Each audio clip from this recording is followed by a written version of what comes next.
Hello, my name is Brantley McCord, delivering a paper proposal on excessive work by introductory game dev students. Bit of context for you. I work within computer graphics technology department at the Purdue Polytechnic Institute as a teaching assistant. Our game dev students are improving from what I've seen, doing a great job. We now have our own internal game dev studio, fledgling, which we're hiring in CGT students actively as well as graduated students, either as interns or full time. It's great. We're getting really close to what we feel is that industry pipeline, right? Getting students into those competitive jobs. But as we get closer to that, we have to start examining our relationship to industry. Where industry may fail, are we failing there as well? I went and looked at some data from fall 2019. About a third of our students had self-reported they're working more than 6 hours on weekly assignments early in the semester. That is above the university recommendation. Far scarier than that is some students are working upwards of 11 hours or more on just a single assignment given. This parallels what is currently seen in the game industry, the issue of crunch time, where employees are being socially pressured or poorly managed such that they're spending 60 to 88 to 100 hours a week working because they feel indebted to the job or otherwise their passion is going unchecked in an unhealthy way. Either way, don't want our students going in that direction. We as instructors are uncertain why students are spending that excessive amount of time on their assignments. When they are producing their work, who do they perceive their work is owed to? Does our instructor authority create a kind of student debt that could leave our students walking away unhappy or unhealthy? What I mean to say is, if a student spends a lot of time on an assignment, because they think we want things done a certain way, they're not personalizing their own learning. They don't value that learning outcome. They're just looking for, the grade or approval or something like that. And then they don't get those things. Maybe they get a poor grade for all the time they worked in. There's just a big hole there now in what the student has spent time on. Essentially, what we're hoping is to understand this transactional result they're putting themselves through. When I say debt, to see if there is a debt there or perhaps not, because some students may report that this work is sustainable. We want to examine what the current situation is and understand it such that if we do have a major problem in student workload, that we can divert it before it reaches industry. We don't want to encourage or perpetuate crunch time procedures here at the college level. We want to make them resilient to what they might experience in industry. And so we build some research questions off of that. What work-life balance do students who spend an excess amount of time on game dev assignments have? And what intrinsic and extrinsic reasons do they have for spending an excess amount of time on their assignments? Looking into the literature, I do feel like there is a gap. We can find literature on adjacent topics, such as jobs getting in the way of higher education, sleep deprivation and its effects on students, productivity, where essentially your productivity falls off after you've been working too much, studies on motivation in general, and you can find studies on quote-unquote crunch time, but it's not under the standardized term that the game industry is beginning to adopt. It's all over the place. And so what we're hoping here is to really nail down this problem, that we're focusing on students in these very highly competitive, creative applications-based fields, that they're potentially prone to overworking for passion or fear of not getting a job. One of many or many reasons. That's where we need to focus in. The gap is present.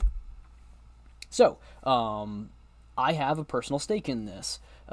In my undergrad career and my grad career, I was proactively overworking constantly, trying to be impressive, trying to build up my skills, and it was incredibly unhealthy. Although I got to work out a lot of my problems in the past few years and build coping mechanisms through high quality therapy, my students might not be able to. And I should know, I'm hearing from students through focus groups and other personal conversations, these types of things. Seeing the symptoms that I had, hearing testimonies from them about their overwork tendencies or habits. And for whatever terrible things I put myself through as a student, my non-male and black, indigenous, people of color students, they're certainly under even more external pressure. The game industry is, as much as it's being revealed that its work policies are not great, discrimination is also a problem. And that's being exposed at this time as well. And so those who feel like they have to work harder and harder than their more, normalized quote unquote students, they're being put into a position that I can't fathom. I need to explore their stories and present their stories, represent them accurately if we're to best understand this problem in its farthest reaches. I'm coming at this, really what I'm saying is, an interpretivist kind of standpoint. I want those stories and those individual realities, and I'm looking at this through a Marxist paradigm of transactional work and that ownership quality to it. Also, understanding in the managerial sense how are students motivated through their goals, how's goal structuring done, and I'm doing that through the lens of positive interdependence theory, something I'm familiar with from master's studies, and seeing that, after all, game industry is a team-based industry at like the job level. How are students maybe socializing themselves through their work in order to get things done in healthy ways? Past students have told me, hey, this stuff is sustainable, that, we like to do this, or I like to do this, I choose to. That's why this can't be a transformative study. Critical, yes, but not one where we are actively in the middle of an interview trying to change someone's mind. Nothing like that. We want to get our information and understanding first before we take action. So we shape this as a critical, explanatory, sequential, qualitative study with convergent quantitative data. What that really means is we had some quantitative data first. Now we want to take more qualitative and quantitative data.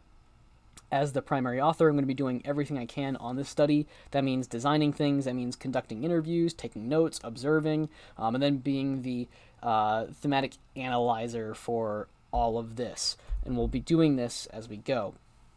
To quickly brush up on what the actual methods of the study will likely include, and this is subject to change.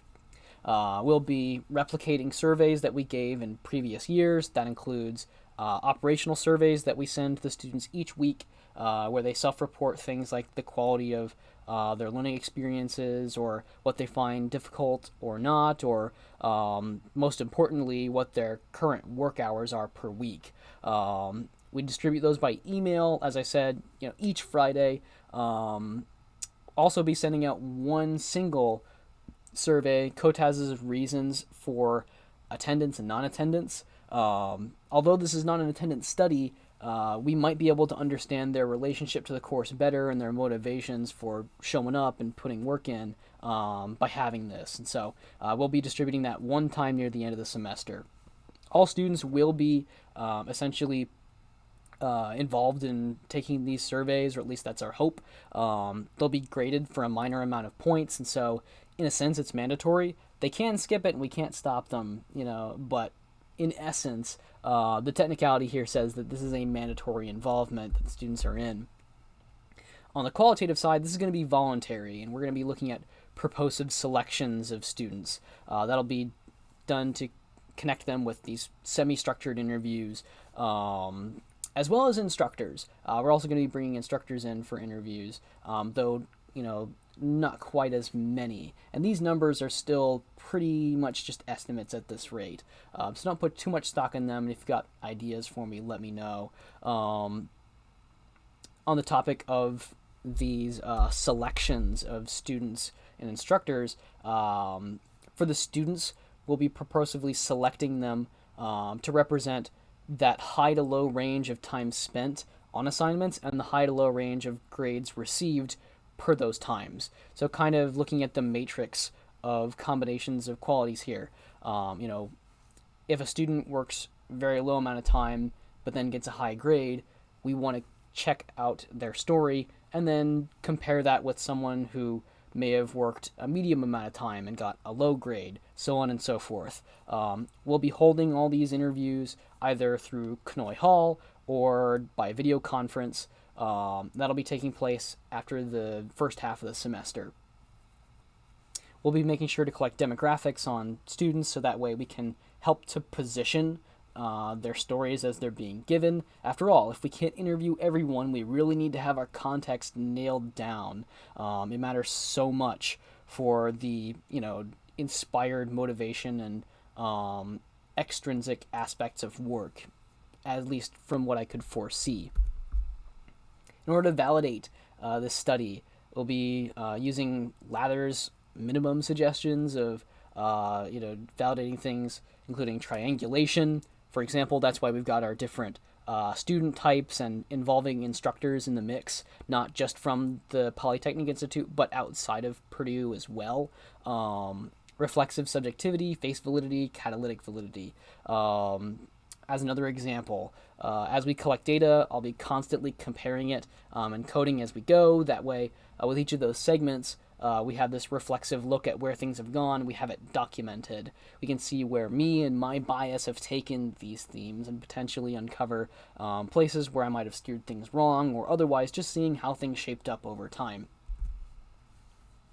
Lastly, on the topic of ethics, it's going to be important to preserve the privacy of everyone giving stories, so pseudonyms will be used. That being said, if someone understands that we don't have that many game dev instructors at Purdue and just goes to the directory and looks us up, then if we have comments and stories involving instructors, then those may be something that can be targeted. It's going to be difficult to totally scrub out that connection there, and although I'm not personally worried about any of our instructors' interactions with students, it's still safe to say that is going to be difficult to sort of hide. So whether or not that's going to be an ethical issue, we'll have to see as we go, and I'll try to pre-design more for as we move along. But in the meantime, I am keeping my eye on this problem.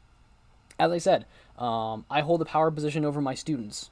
As their TA, I technically have grade power over them. So as much as I like to think that we have strong relationships, my students and I, and that we all treat each other well, the fact is that subconsciously I still have control over how their lives proceed. And so I need to do my best to disclose that to the students directly and hopefully frame conversations and dialogue in a way that makes them feel more free to speak and emancipate their thoughts and voice. When it comes to questions and dialogue, I've also got to be sensitive to how we're talking about these things. If overwork is really pushing someone to the edge, or there's underlying trauma that is inspiring that, we don't want that emotional damage to occur.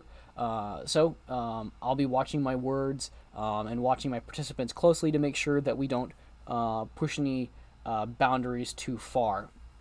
Lastly, in a literal sense, documents are going to be kept safe, so either physically locked up in my apartment or locked behind passwords and two-factor authentication on my laptop and online accounts. I'm going to make sure all that stuff is safe and sound and away from prying eyes. Thank you for listening. I'm looking forward to your feedback. These are my references in case you'd like to check my work. I appreciate your time and hope to hear from you soon.